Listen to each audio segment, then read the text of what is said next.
New at 11, officials in Illinois are conducting a criminal investigation into an incident in which a 10-year-old boy was thrown from a carnival ride. It happened on Sunday at the Taste of Antioch Summer Food and Entertainment Festival. The boy was airlifted to a hospital in critical condition.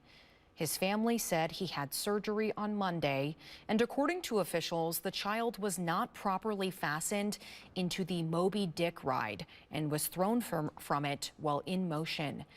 Antioch police joined the Illinois Department of Labor for a follow-up inspection on that ride yesterday. And in light of scary incidents like this, the Wisconsin Department of Safety and Professional Services is sharing some insight into the ride inspection process as the Dane County Fair kicks off today. DSPS issues permits to operators of rides across the state, and there are multiple layers of inspection.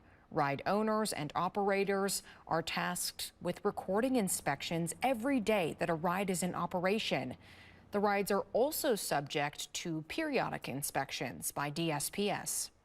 You can't completely take out risk in life, but I would reiterate that there are multiple layers of inspection, that instances of injury on these rides are uncommon, but people have to weigh that against their own fears about, human error and mechanical issues and make the decisions that's best for them.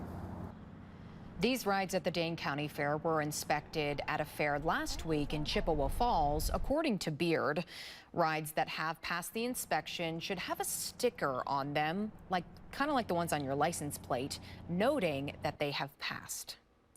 So gates opened at the fair at 8 this morning, and entry will last until 8 tonight.